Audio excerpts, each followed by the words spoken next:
Voltamos, foi rapidinho. Vamos continuar, professor? Vamos lá. Essa pergunta é de uma internauta, ela pediu para não falar o nome dela. Existe algo que me prende nisso? Pode ser um karma, professor? Aí ela contou a história da vida dela, todinha. Essa dependência? Essa dependência pode ser um karma que ela traz de outrora, de outra vida, ou uma desculpa para continuar? Karma é um termo hindu, né? Karma é como se fosse destino. Mas nós somos donos da nossa própria vida. Nós estamos num planeta de provas e expiações e nós uma vez já explicamos aqui o que são provas, o que são expiações. As provas, o que nós temos que ser examinados aqui por essa ou aquela situação. Expiações são aquilo que nós temos que passar vindos do passado. É lógico que todos nós nascemos normalmente nas famílias que nós já estávamos vinculados. E nós temos sempre arestas para parar. Além das provas e expiações que nós temos que passar individualmente, nós temos passar as provas que o planeta nos proporciona. Isso não é difícil explicar, porque nós estamos vendo as coisas que estão acontecendo com os nossos irmãos da Venezuela, da Bolívia, do Peru, da Colômbia, com esses terremotos. Hoje eu vi brevemente uma reportagem ali de vizinho com a China. Haiti.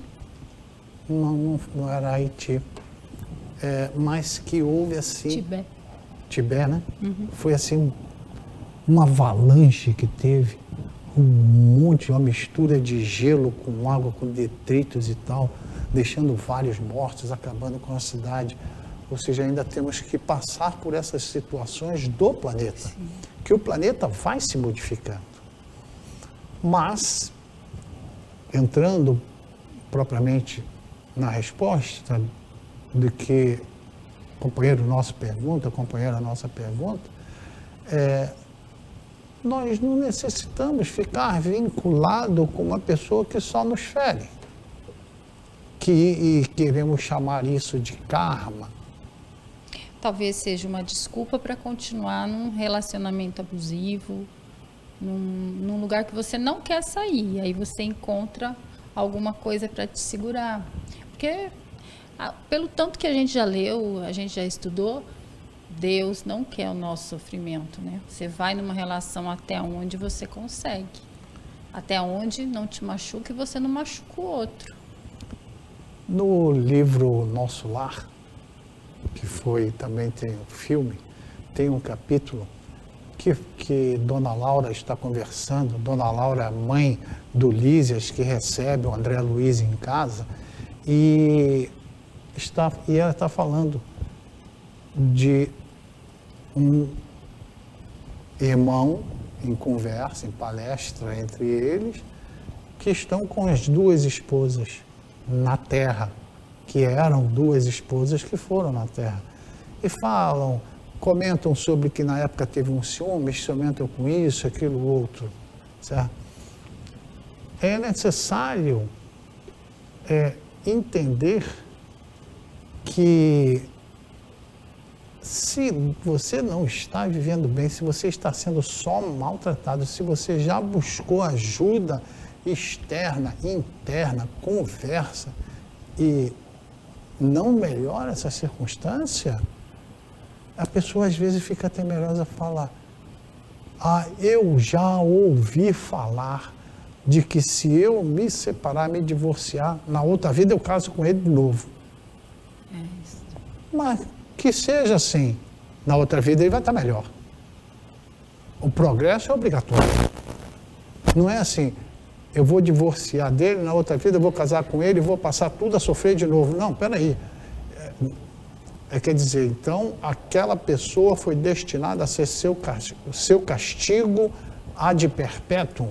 Não, não é isso. A ideia não é essa. Então, a pessoa não quer deixar a outra porque prefere viver acomodado, pensando: será que eu, pobrezinho da vida infeliz, não conseguindo viver sozinho, será que eu vou arrumar alguém melhor? E entra muito nas crenças limitantes também, né, professor? Mas hoje, com a internet, com as palestras, tem muitas palestras aí, você pode adquirir mais sabedoria e tirando essas crenças antigas também que ficam na cabeça, porque antigamente mulher casava, tinha que ficar casada até acabar, porque era aquele o destino dela, era criada para isso, mas vão mudando as coisas, né? A cultura vai mudando, não precisa o sofrimento, precisa amor, precisa ter uma boa convivência. E essa situação, Deise, acaba formando convicções bastante contraditórias em conceitos de família nos filhos. Muito. Hoje você reúne uma meninada aí, 15, 20 jovenzinhos, e perguntar: quem aqui vai querer casar? Você vai achar dois bracinhos levantados no meio de 20 jovenzinhos. E se você for fazendo pesquisa, vai procurando entender, vai ver que as crianças estão passando por síndrome de alienação parental, por maltratos, por pais que vivem em bares bebendo, que chegam em casa alterado, falando alto, chutando baldes, literalmente, chutando tambores, fazendo barulho, incomodando. Eu falei: eu não quero casar, eu não quero ter uma vida igual essa minha mãe tem, eu não quero ter uma vida igual esse que o meu pai tem. Então isso vai refletindo na sociedade. E Jesus, quando idealizou o planeta Terra, idealizou para 24 bilhões de criaturas terem a oportunidade de reencarnar e se desenvolver. Nós somos 8 bilhões de reencarnados. Desencarna um, encarnam 3, desencarnam 5, desencarnam 1000 em massas nesses cataclismas, nessas coisas que acontecem na natureza, reencarnam 100, 200, 300, mas essa formação do planeta, cabe esse número para o processo e oportunidade de todos evoluírem. Agora, se as pessoas estão com o seu livre-arbítrio optando: eu não quero ter filho, por qual motivo você não quer? Não, eu prefiro passear com o meu pet do que passear com a minha criança de mão dada. Está havendo alguma inversão de valores. Infelizmente, né? Nós temos uma outra pergunta, professor, sobre a dependência. Ela pergunta assim: dependência de amizade. Que ela contou a história e tal, que ela tem uma amiga e essa amiga ela acaba ferindo todo mundo que está ao lado, com ciúmes. Isso é uma dependência, uma obsessão, existe não só na relação de casal, que é o mais comum, existe nessa relação de amizade também, uma dependência, uma obsessão? Nós temos que separar aí. Nós não podemos colocar toda a culpa no obsessor, né? No coitado do obsessor. Nós vimos um filme no podcast passado, no último podcast, que o obsessor falou: para, eu não estou conseguindo te obsediar. Você já se obsedia sozinho. Então nós não podemos colocar toda a culpa no obsessor, nós temos que diferenciar coisas que também são de focos psicológico, psiquiátrico, desequilíbrios emocionais, desequilíbrios físico-químicos do cérebro. Sim. Mas existe essa dependência, essa escravização de amigo. Acho que a palavra certa é escravização, escravização. Né? É uma dependência, uma escravização, que quer que o outro dê atenção só para ele. E assim, cobra tudo, todo instante, cobra toda atenção, desde o momento em que acorda, e hoje tem essa coisa do WhatsApp, e não deixa o outro nem sequer dormir, manda o WhatsApp, se não atende, se não responde em segundos, liga para acordar a pessoa. E ainda faz a chantagem de dizer, se você não me atender, se você não tiver, eu vou me matar. E a pessoa, sem saber contornar a situação, sem saber orientar para uma busca de um profissional, de um psicólogo, de um psiquiatra, de um psicanalista, ela acaba se escravizando. É a escravidão do menor pelo maior. Ela conta aqui, ela que fez a pergunta, que ela teve que fazer terapia por conta disso, por conta de uma dependência de uma outra amiga que ela não conseguia dominar, ela teve que ir para o psicólogo. Agora, isso pode estar ligado em vidas passadas? Pode. Agora, nós já tiramos o obsessor. Conversamos na conversa tirando a culpa do obsessor. Mas agora vamos trazer o obsessor para a nossa conversa. O obsessor, o espírito perverso, percebendo esta situação, ele às vezes pode ser o obsessor casual. Não precisa ser o obsessor vingador, aquele que quer ficar com a pessoa o tempo inteiro. Mas se ele percebe uma situação, está passando e vê aquilo, ele fala, opa, essa situação me agrada, eu vou dar minhas risadas aqui, vou influenciar. O obsessor, influenciador, ele pode influenciar essa situação, dessa escravização. Agora, existe essa interdependência de vidas passadas. Isso pode acontecer. Isso aí, histórias, livros demonstram essa relação. Porque nós não estamos aqui pela primeira vez. Todos nós aqui no planeta Terra estamos aqui já há alguns milênios. Nós estamos aqui no processo de aprendizado. Muitas vezes a gente desenvolve e aprende um dos milhares de itens que a gente quer aprender, precisa aprender. Vamos pôr, por exemplo, uma virtude qualquer, a paciência. Nós aprendemos a paciência. Mas ainda nos faltam as outras tantas virtudes. A virtude do amor, a virtude da caridade. E aí nós vamos voltando às outras N vezes que forem necessárias. Allan Kardec disse isso.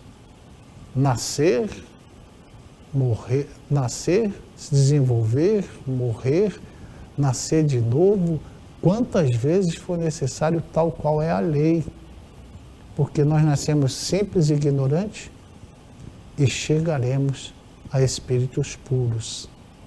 O progresso é obrigatório. Nós temos livre-arbítrio para impormos em que velocidade nós iremos. Nós poderemos estagnar e ficarmos parados na nossa ignorância durante séculos, durante milênios. Mas também podemos, numa encarnação, numa reencarnação, determinar avançar de forma veloz, darmos passos gigantes e nos desenvolvermos bastante.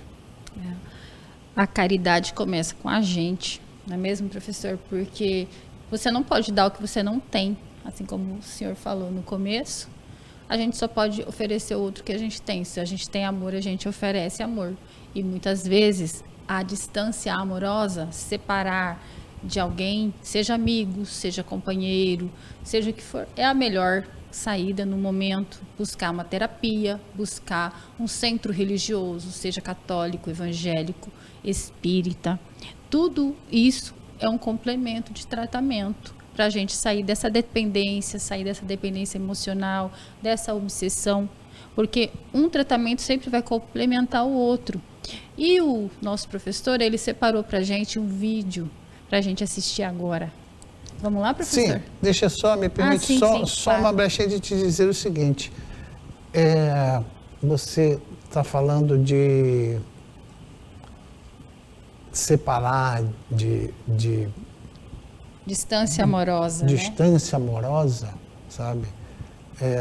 Existem vários relatos de que pessoas, de pais que passaram a se aproximar mais do filho, a conversar mais com o filho, a sair mais com o filho, quando se separaram, do que quando estavam juntos.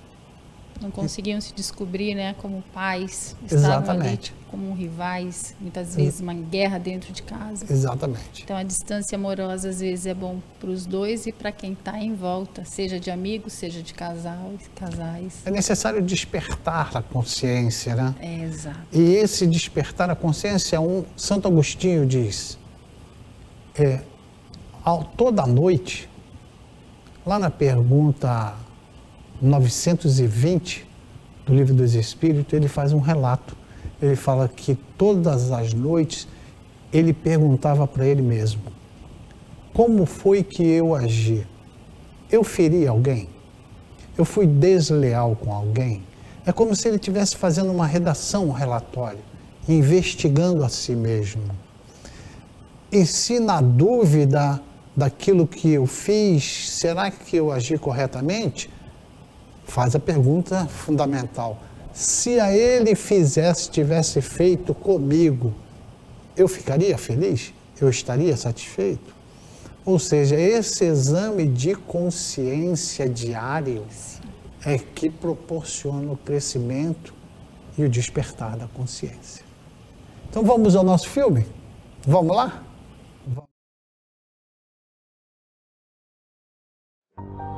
Despertar não é para todos, é só para os corajosos. Porque despertar não é ver luz, é encarar a própria sombra sem fugir. É perceber que muita coisa que você acreditava não era verdade. Que muitos lugares que você queria ficar já não fazem mais sentido. E que até pessoas que você amava não vibram mais na mesma frequência que você. Despertar dói, mas também liberta. É um processo solitário, onde você aprende a se ouvir mais do que ao mundo. Onde o silêncio começa a fazer mais sentido que o barulho. E onde você entende que perder faz parte, quando na verdade você está se encontrando. Os fracos voltam atrás. Os distraídos ignoram o chamado. Mas os corajosos atravessam. Eles enfrentam o desconforto. Questionam tudo. E têm coragem de abandonar versões antigas de si mesmos. Despertar não é sobre se tornar alguém melhor para o mundo. É sobre finalmente ser quem você sempre foi, sem medo. Se você está passando por isso, não pare. Você não está perdido. Você está acordando.